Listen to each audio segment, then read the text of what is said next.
Welcome to the Sales for the Nigerian Wedding Industry podcast. I'm your host, Abuja-based photographer Kabishima Ayebe. Today I'm trying something new. Finding a quiet spot in the house to record has been an issue, so I'm recording here with the little one. So please forgive me if at any point you hear the little one in the background. I haven't recorded in a couple of days, and I figure that I shouldn't let the impediment of having the little ones around be a problem. So I'm going to record here in the room with the baby, and we'll see how that goes. So hopefully it's not going to cause too much of a ruckus.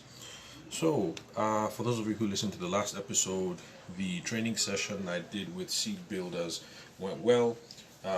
We had two more case studies to run through, and I'm going to be sharing them with you guys in future episodes. So stay tuned for that on future episodes. Case studies that we did with the seed builders in Abuja, which is a tech hub that is the focus, like most tech hubs anyway, the focus is on people in the tech IT space, and by extension people who are part of the entrepreneurial community.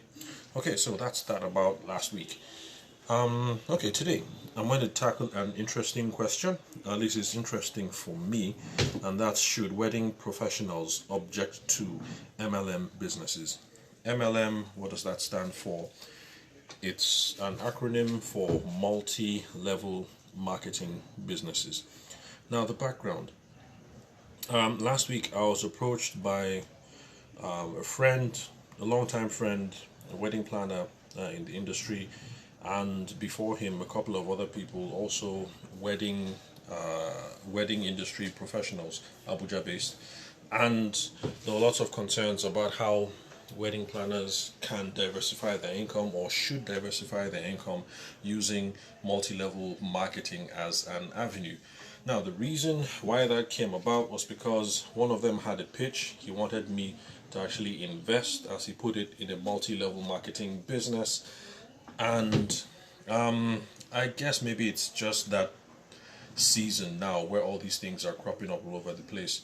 So everywhere you go, people are hitting you up for I think the latest one now is what's it called? There's this company that makes toothpaste and a couple of other things. Longreach, I think it's Longreach. So that's the latest of the pitches that I've been receiving recently. So that's the background to the whole thing, basically. Wedding professionals in Abuja running around saying, we need to diversify our income. Why don't you give this MLM a shot? Recruit people under you, you get to make some income, yada yada yada, the usual. So, my own opinion: should wedding professionals, or anyone for that matter, be involved in multi-level marketing? In my own opinion, the answer is yes and no. Why yes? Yes, because genuine multi-level marketing type businesses give useful trainings on sales and tips about sales and distribution. Please note, I said genuine multi-level marketing companies. Now, genuine MLMs are market driven. The best known example I can think of from my own personal experience is the Mary Kay Cosmetics, which has been running since 1963. Now, the reason why I'm using them as an example, and it's one that I can relate to, is because back when I was in uni in Obafemi Awolowo University, I ran into a number of the sales reps there. Of course, some of the ladies who were in school back then who had entrepreneurial tendencies thought that this was a nice way to kick off their entrepreneurial journey, and the difference was definitely clear. I mean, these ladies are well poised. You can see that they're well trained, especially with what I know about sales now, looking back. So with Mary Kay Cosmetics, with how I was introduced, with how I became familiar with businesses of that nature, it wasn't a matter of these ladies running around saying, I'm at tier 2, why don't you come under me at tier 3? if you bring in 6 other people at tier 6, this is how much money we're going to make. It was a matter of they had products that they were going to sell, and some of them were aiming to be aiming towards distributor status, and they'll have other people underneath them. I mean, basically the whole focus of genuine multi-level marketing companies, they have a product to sell. And when they bring you into the pyramid, you are going to be part of a sales and distribution team. In order to make that work, you're going to be given sales training. You're going to learn about distribution, and some of them even offer limited financing to help you sell the products. Now, should you be involved in genuine multi-level marketing companies? In my own opinion, yes, join, especially if you want to improve your sales skills and your business skills, because that is what it is that they offer. So wedding professionals or anyone else out there who is listening to this podcast, if someone approaches you from Mary Kay, or you do the research and you find another genuine MLM type company, and the focus is on the product, not the pyramid of people, by all means join, because that's the benefit that you are going to get. Now, here's the no part. Remember, I said yes and no. Now, the no is because newer MLMs, multi-level marketing companies, seem to be consumption driven. What they aim to do is to build a consumption chain by everyone else below the pyramid. So in other words, like my wedding planner friend who was trying to get me to invest, as he put it, if I join the chain and I buy all the products and use all the products, I get a certain cut of the profits, and it's my duty to just introduce people into the weekly meetings so that they become part of the consumption chain, and then I'm getting a little bit of the profits of what it is that they consume. In other words, they get you to buy all their stuff. An example, currently Longreach. I think their toothpaste is really popular right now. And before Longreach, at least in Abuja, I would say maybe last year there was Organo Gold, and I'm not sure which other company. I haven't been keeping track of all of them. Now, this is the problem. New multi-level marketing companies die out very quickly. Now, this is the reason why. Because these newer companies are focused on being consumption chains, they can't grow geometrically forever. Okay, guys, excuse me, that's the baby making noise in the background. He's just rattling all kinds of things on the floor. So just ignore the noise. Let me see if I can get serious and ignore it. Okay, where are we? Yes, so basically these new MLMs, they can't grow geometrically forever. The whole premise is that I'm on tier 2. I have to invite 2 people underneath me for it to make sense, and so basically the whole pyramid is going to grow from 2 to 4 to 6 to 8 to 10 to 12. Oh no, forgive me, I think I did my math wrong. I think it's supposed to be 2 to 4 to 8 to 16 to 32 to 64, and on and on and on. Now, unfortunately, there aren't enough people in the world for this geometric growth to continue forever. So eventually you run out of people. Think about it. The people that you're going to be introducing to this pyramid structure are going to be your friends, your colleagues, maybe even your past wedding clients. And how many people in your network, realistically speaking, do you have, or can you convince to come to these sort of meetings? So eventually the whole pyramid fails. And when the pyramid fails, when it crumbles, what happens? You burn your personal credibility and your personal capital that you have with friends, colleagues, and your former wedding clients. Because when the pyramid collapses, people lose money. For those who don't lose money per se, they're stuck with products that they don't necessarily like or they can't sell. Because the whole focus of joining this thing was supposed to be the easy cash that would come with it. So when this pyramid collapses, you have burnt credibility. And for those of us who are wedding professionals, or any kind of event professional for that matter, when you get screwed on your personal credibility, it's really, really bad for business. I mean, imagine being a wedding planner. or a party planner or maybe a PR person, and out of your, let's say you have 500 people in your network, you got into these sorts of things and maybe 10 of them got burned. Bad news travels really fast in Nigeria, and I can imagine people going around saying, oh, that's that dude, Tavishima, don't mind him, he thinks he's a sharp guy. He called me for this meeting, blah blah blah blah blah, and now I'm left with all these goods. I invested 400,000 naira, and all these things are just sitting in my house. What am I going to do?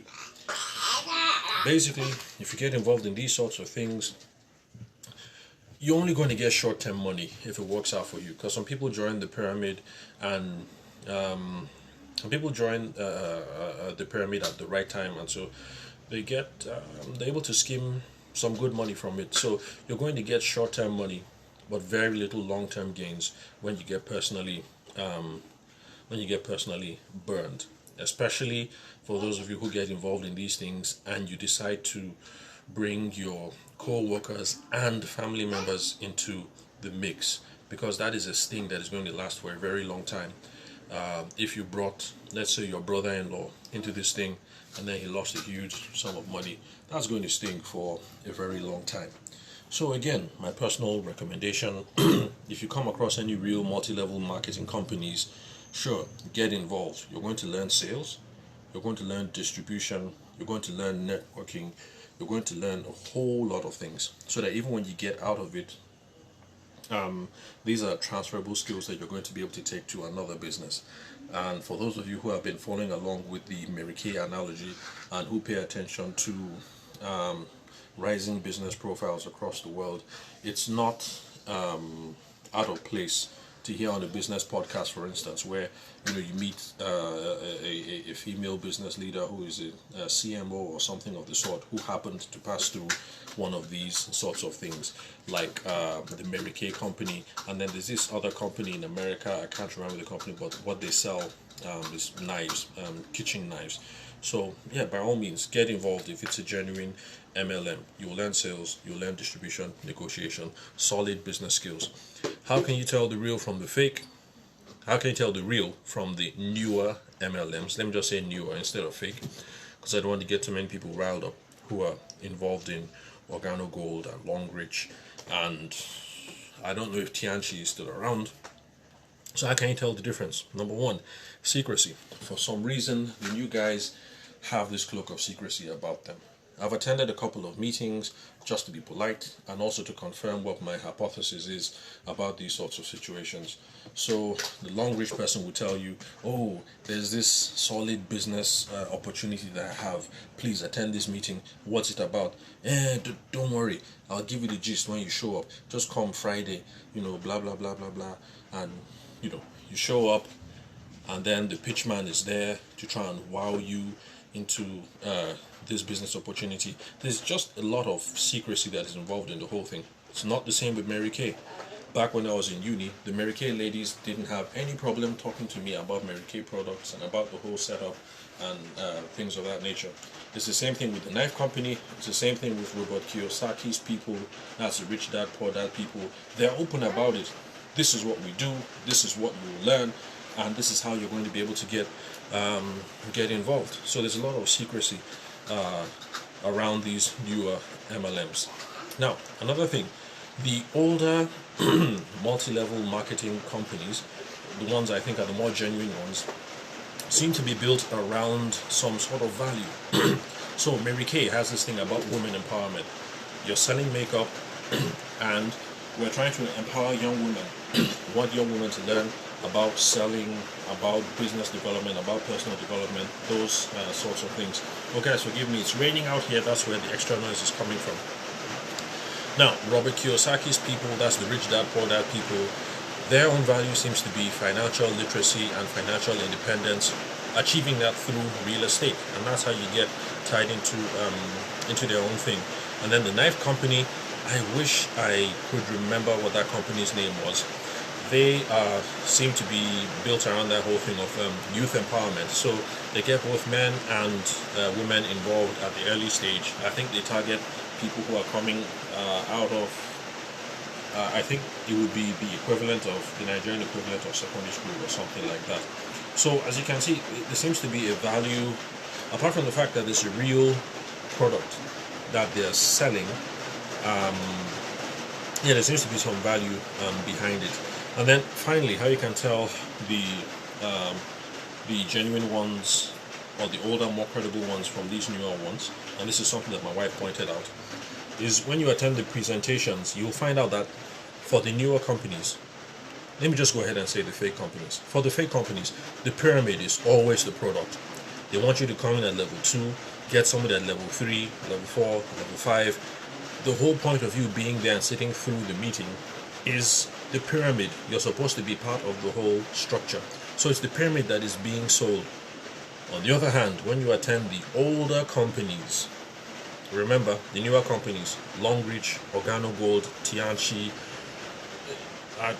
I don't know, the names have just become too much. The whole point, the main reason why we're there is the pyramid. But if you attend a Kiyosaki meeting or a Mary Kay meeting, the focus is on the product. For Mary Kay, you're there to discuss makeup. How do you sell makeup? How do you negotiate deals? How do you convince someone to buy makeup? And it's the same with Robert Kiyosaki. It's how do you find good real estate? How do you sell good real estate? How do you profit off real estate? So I'm not endorsing Mary Kay. I'm not endorsing Robert Kiyosaki. In fact, Robert Kiyosaki's business methods in the MLM space have raised some eyebrows. Some people are not entirely comfortable with their aggressive style and say maybe they have some ethical issues. So I'm not endorsing Mary Kay. I'm not endorsing Robert Kiyosaki. I'm not endorsing any company in particular. But all I'm saying is, wedding professionals, those of us who want to diversify our income, if people come to chat with you about multi-level marketing companies, it's very good if it's a genuine company, because of what it is that you're going to learn about: sales, distribution, negotiation, personal and business development. But if it's one of these companies where there's a lot of secrecy, like, no, don't just come for the meeting and I'll give you the download when you get there, and all they do is just try to sell you on promises of riches and everything, and for some reason they all seem to have the same presentation where there's a woman who got involved in it early, and now she has the huge estates in Lekki, and who travels all the time, and she has the cars and the lifestyle and everything, and people who get involved and meet different milestones, and also who get the car and the house and everything. Well, for those of you who haven't attended any of these meetings, you have to attend one or two you have to attend one or two to see what it is that I'm getting at. Anyway, this was supposed to have been a unbiased recording, but I guess at the end of the day it turned into a rant. So try and keep an eye out, try and distinguish the real from the fake, the newer from the older, the more credible from the less credible ones. So that's the focus of this recording, really. So thank you very much, guys, for listening. For those of you who didn't have an informed opinion about these sorts of matters before now, I hope this has helped and will be able to point you guys in the right direction, or rather in a more profitable direction, let me put it that way. So thank you very much, guys, for listening. I'll catch you on the next episode. As usual, those of you who have questions, comments, queries, or for those of you who think what I've said over here is a bunch of heresy or is misinformed, then please hit me up via email. Let me know what your opinion is, and who knows, you might be able to convince me, and I'll be able to revise my opinion. So the email is ayede.tave@gmail.com. That is ayede.taver@gmail.com. Thank you very much, guys, for listening. I'll catch you all on the next episode.